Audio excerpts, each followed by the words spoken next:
Roll it up!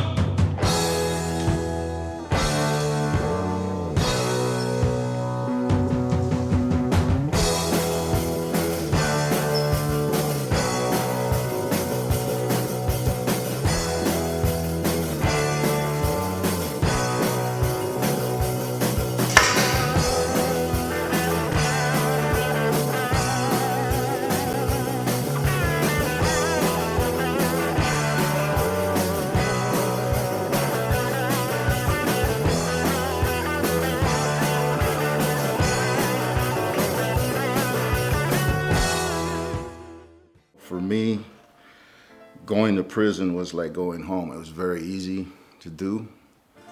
It was like a pirate getting picked up by a pirate ship because all my buddies were already there. So it was not a big deal for me to go there. I wasn't scared or worried or anything like that.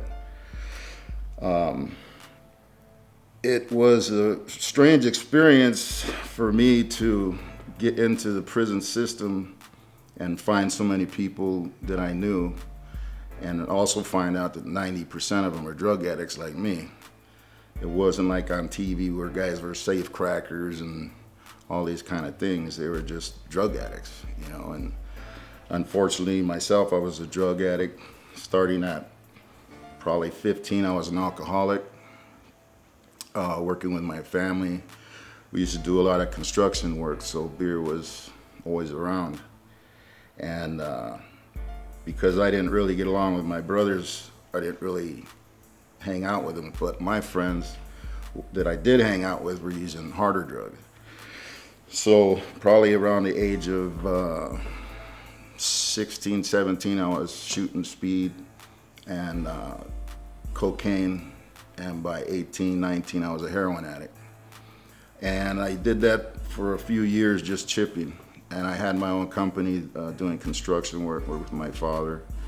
And all that was real cool, drinking and making money and doing the thing. But as time went and emotions and life hit me, the heroin became more important to me than other things. And what happens with heroin when you start using it regularly, you end up getting a bigger habit and you're not able to control that habit. And physically it gives you cramps and a lot of physical pain, and your mind tells you you're gonna die if you don't have that shot. Although it's not true, you feel that way. And so I ended up going to a rehab with my girlfriend to clean up, and she wanted to leave. And after arguing for a while, I decided, okay, if we can get some dope on the front, then we'll go. So we did that, took off, ran out of money quickly. We couldn't go home because of our parents think that that's where we're at. So one of our friends said, well, let's go do a robbery. I said, well, I ain't got a gun. So he says, well, you don't need a gun, I'll show you how. So he took me to a drive-through, went through there with, I believe it was a road flare and a rag, put it over it, drove up to the drive-through and told the dude to give him the dough, and I think he got like $350. We took off, it took about 10 seconds. And from that day forward, he took off, but I ended up keep going, and I did 47 robberies in 2 weeks' time. And during that time, I had high-speed pursuits. I escaped one time through a sewer system. Quite a bit of problems for my family because they would put a dragnet over my folks' pad or on a town or whatever. So I eventually turned myself in, and that was the beginning of my prison career. That was 1982. I was convicted for 47 robberies, and I got a sentence of 8 years. So I went to prison for that, and it was kind of interesting to see how the world was inside there. It was completely different than here. And but I fit in pretty good, and in 1987 I got out in good shape physically and mentally, and I thought I was cool. Quickly, 9 months later, I got strung out again, but this time I ended up doing 17 armed robberies and shootings and attempted murder, robbery, kidnap, carjackings before they were called carjackings. That time, it was a big standoff on the freeway, and it was a big deal. They tried to give me double life plus 47 years. So I was able to navigate a deal of 31 years and 8 months. So from 87, I spent the next 18 years to 2005. And during that time, I believed the prison was home. I made the most of it. I had people cooking for me. I had a special guy to cut my hair. I had clothes ironed. I smoked weed, shot heroin, OD'd on coke. I was living as best as anybody could, probably a lot better than some people out here. And a lot of people would make fun of me because of that, and tease me about it. Because, well, you think this is home? And I'm like, yeah, this is home. Because I had to remove that chip out of my mind that told me about girls and cars and drinking, because that wasn't part of what I had. So for me to be able to get through, that's the way I did it. Some of the craziest things I seen in there was just the mentality of people. The violence drove the whole system, and you had to be in certain what we call a car, a certain gang or a certain group of people to survive.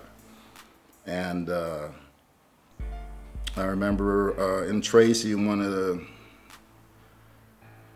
most interesting things was how precise some of the hit guys, or the hits that they did. This one little guy would go in with a weight pile, and wherever you're on the yard, you already know somebody's gonna get hit. And you just see this guy walk into the weight pile and walk out, and then shooting starts, and nobody knows who did it. And this guy probably did that once a week. He was one of the main guys. And it was just interesting how precise everything went. It was just like every day, and everybody just went along their day. Another time in Folsom, some guy stabbed somebody over a debt. And in the kitchen, they have the guns in Folsom, so the lady freaked out, and she just started shooting all over the place. And it was literally like Vietnam in there. You had to jump under the tables, and because she just went bananas. And it was just kind of crazy that in them days you didn't have to have a psych test to be a cop. So it turned out she was crazy. She was nutty. But another time, the immaturity sometimes of people that are running the yard. For example, somebody that came in that was like 19 years old, and he was still in the reception center, and he wasn't told how things went yet. So the first thing you want to do is get a haircut, which you have to get. He was Mexican, so he had to get a haircut from the Southern Mexican.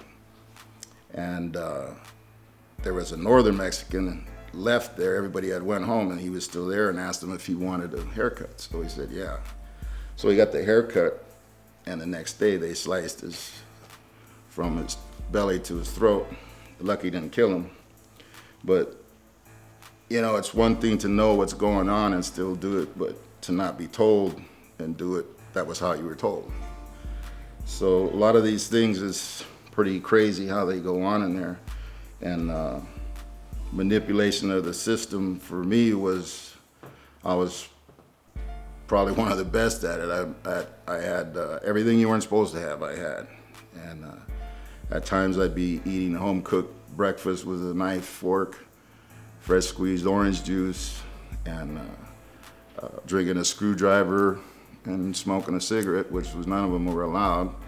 I had word processors, microwave, and none of these things were allowed, but I was able to manipulate them into the system. I always got in positions where I would have those opportunities, such as the Men's Advisory Group, which is a group of guys that basically talk between the warden and us, and we get the word back and forth.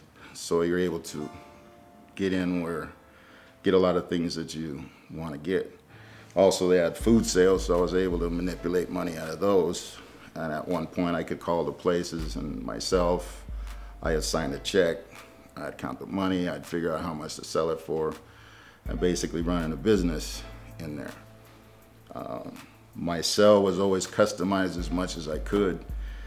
In one prison, probably 3 times a day, somebody, staff, including the warden, would come and look at my cell, because I just would do things that were just crazy in there, and it looked like a den in my cell. And everybody would trip on that.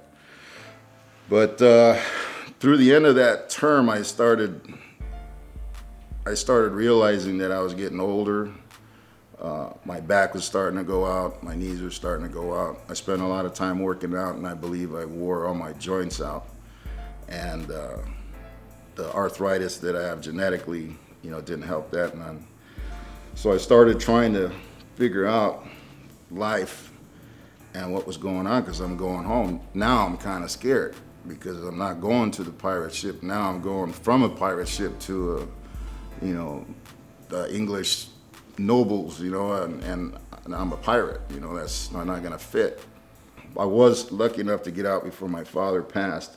After he passed, I went and did a violation for dirty test, which I spent that 9 months shooting heroin in prison from one day to the next till I got out. Got out shooting dope and smoking crack and these things. Actually, crack I was introduced in 2005, because I never messed with it because I was in prison and we didn't really have that. So I ended up going back for this violation, getting out, immediately got high. I was working for my family, as I usually did whenever I was out, and I just bought I bought a truck in 2005, which I still had, but I traded it in for a new truck and hooked up with some chick that was using, and so we had about a 7-8 month run that was just living and getting high all day. It was, I'd work, get high, and at night sell dope, and kick it in a motel all the time. And so we ran into a sting, and I had I don't know how many, a few grams, 4 or 5 grams of heroin on me. So I ended up getting a sales, and I didn't want to take a deal because I was really pissed off, because they were looking for somebody to sell them speed, which I didn't. I said no. I left, but they were following me, and when they decided to check me, I had the dope on me, so they're, but I wasn't trying to sell nobody no dope. So I was pretty pissed about that. Plus, I had $4,700 check the day before I got busted. I spent $1,000, I got $3,600, and they kept it. They took it from me, but it was just money from an insurance on my truck. So they ripped me off, and I got in prison through a fluke, and so I was just really pissed with the world, and I didn't want to take a deal. But my old lady, unfortunately, they were holding ransom, and they were going to put her in prison unless I took a deal. And she was basically a good girl from Burbank, and she had a kid, and so we made a deal that if she went to rehab and took care of business, got her kid back and all that, I would take the deal. So I took the deal, and she did everything she said she was. She's doing great today. But for me, I lost her in the end, but as long as she was doing good, that was cool. Now I'm going through a lot of pain now. I got 2 torn meniscus, 2 torn rotator cuffs, torn ligaments, arthritis everywhere, osteoarthritis, rheumatoid arthritis, and there's some days I can't even walk. And most times I'm in a whole lot of pain. And they got me on morphine and this. I got about like 15 medications I have to take now. So I got out and again was working for my family, who my boss is my brother, and really the hardest thing for me was trying to assimilate back into my family, because you go into the family and you think you just pick up where you left off, and you're like, giving advice, or hey, why don't you paint this, or hey, why don't you do that, or and being that this business that we're in, I helped my father build along with everybody else in the family, and so I thought I had a say-so in something, and turned out that I didn't. And I was actually groomed for the position that my brother took over, but of course I was in prison. So that was a hard pill to swallow. And he would give me a lot of help and encouragement, and through my whole incarceration, he was the closest one to me as far as supporting me. And he helped me a great deal. But I just couldn't get along with him as far as working for him. He would really talk a lot of shit to me, and I'm used to, you'd look at me cross-eyed and I'm gonna bomb on you, and that's the way I was for the last 30 years. But now my brother's doing it, so I ain't gonna bomb on my brother, so I just, I tried to do it and try to work with it, try to understand it. I started seeing a therapist to help me figure these things out, and that helped a great deal. I still go. But I ended up quitting from my job and just decided that I'd rather have a brother than a job. And in the meantime, I had convinced my mom to rent me a house at a discount so I could open up a sober living, which is me and my dad wanted to do for a long time. So I finally convinced her to trust me with it and give me a chance. And so now I have that sober living going on. So I had a little bit of money, I had a place to stay. And so that was real important for me, because sometimes I can't get up, I can't walk, sometimes I can't work. And if I don't have a place to stay, and I fell into the hole again, started to use and drink through all the stress and everything I was going through with my brother and the world. I started using again, and usually I would take off from my mom's pad and then go out there where everybody else is using. And when you're out there where everybody else is using, they just tell you, oh, well, hey, just slow down a little bit, you'll be okay, because everybody's using. There's nobody going to tell you shit. Of course, your family's going to be around you all the time, so that's why you leave. Plus, you don't want them to see you going through all that. But now I end up with those people. I end up doing crimes, because you end up without no money, and somebody's got something to do. So we would go get in trouble, and I'd end up in prison. So this time it was very important that I had that place, because I didn't have to go out there. I could go home, stay there by myself, and I didn't have to, do any crime in it, and it kept me out of prison. And so I just keep continuing on in that business that I got. And I also do refinishing furniture, which is like a hobby, I suppose. And I'm getting ready to start a printing company as well. And I think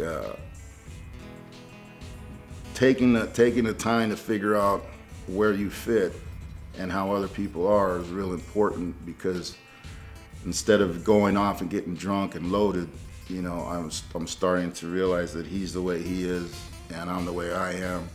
I can only change me, not him. And it's been instrumental for the whole time that I'm starting to figure out that with everybody, even my mom. I mean, mom's is the best, she's always been there for me, but I can only spend so much time there, because I don't want to, they're not used to me. And I mean, I can get used to anybody, but they're not used to me being around. So I think it's better for me to stay away. It helps me when we see each other, it's more comfortable. They're not in my business and I'm not in their business, and it tends to make life easier for me, and I'm figuring out my place in the world. When you're running around there trying to figure out why everybody's not doing things your way, you have to learn that I don't know shit about living out here. I've never been out here. you know, alcoholic, like I say, from 15, and then drug addict, and then in prison. So really I haven't never paid any bills or took care of any business out here or responsibilities. So I'm just barely learning how to pay bills, and I know how to make money. I just don't know how to spend it. You know, it just goes out fast as it comes in. But I'm learning, and little by little I keep getting better. But I don't have the desire anymore to fall into that getting high thing. You know, this, I guess, the escapism, you could call it. And finding that just facing it is just as easy as getting high, maybe easier.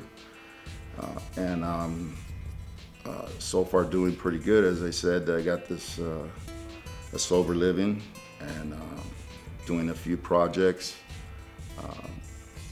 and life is pretty good. You know, for me, it's a miracle. I mean, I've been out now a little over 2 years, and I've never been out of prison more than 9 months at one time. I have my own vehicle, I got a place to stay, I got everything that you could want. And I know a lot of people in my area are homeless.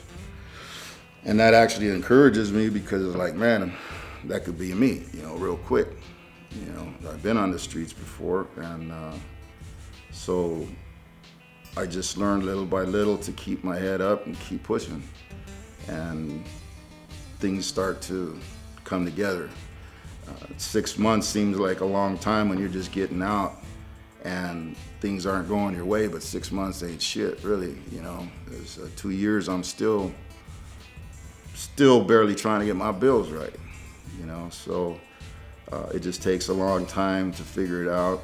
I recommend that everybody goes to see a therapist. It's not like a psych, you know, like your psycho or nothing. Just he helps you figure out the way life is, because you got a bunch of knuckleheads in prison telling you how life is, and they don't know either.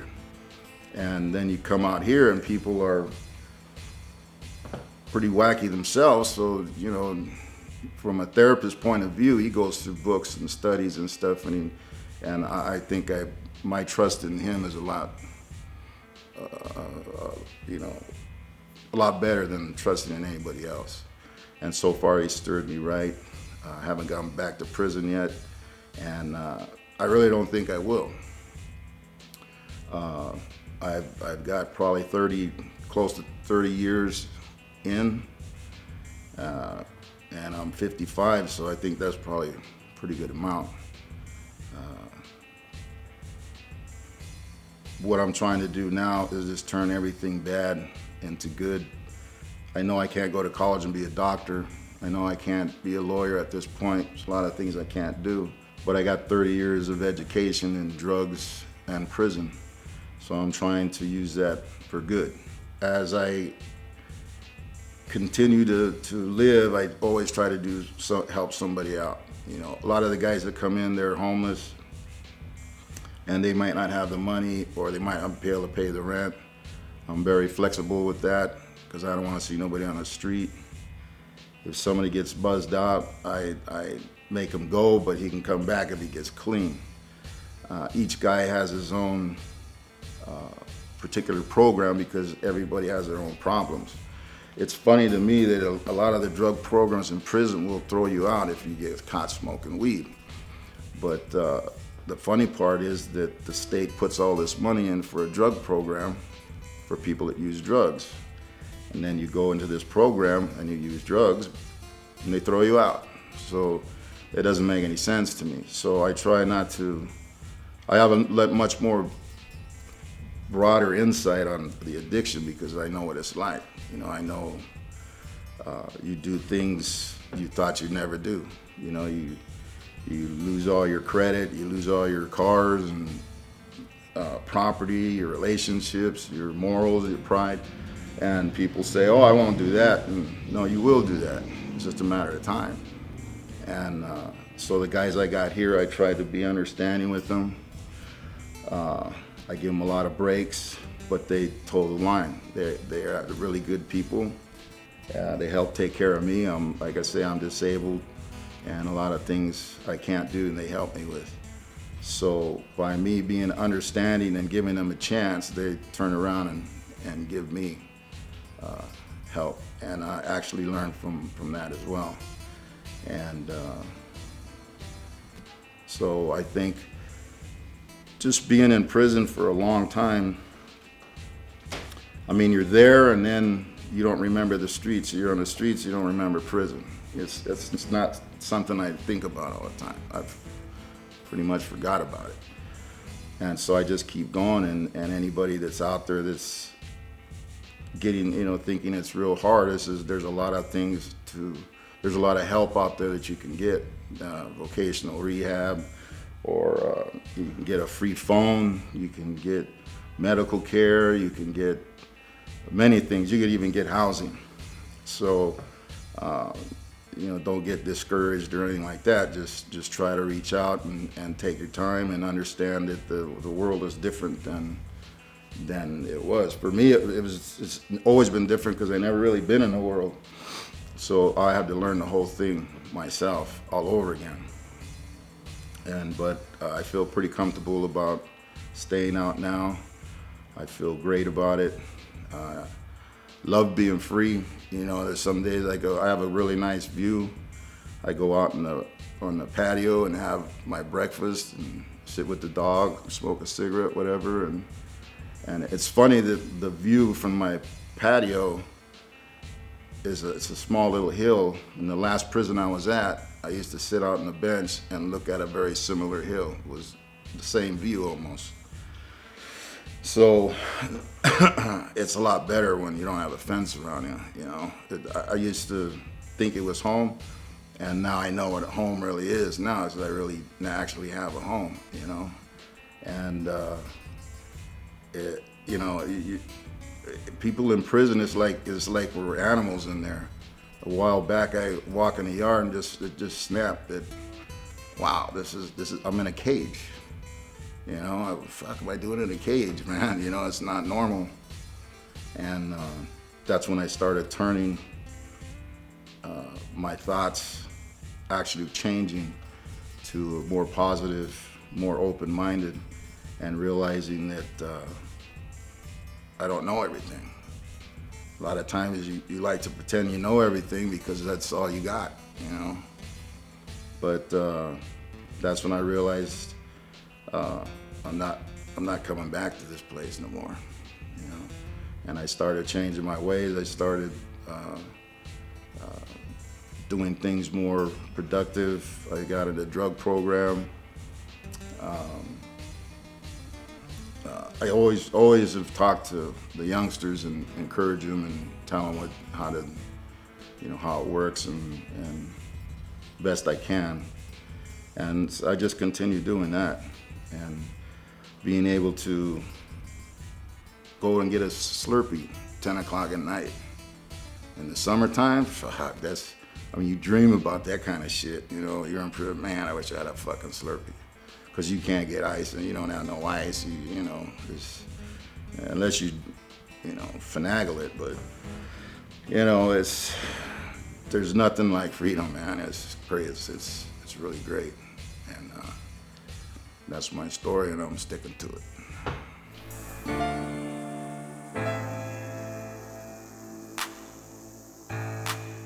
It's Donnie, fresh out, life after the penitentiary.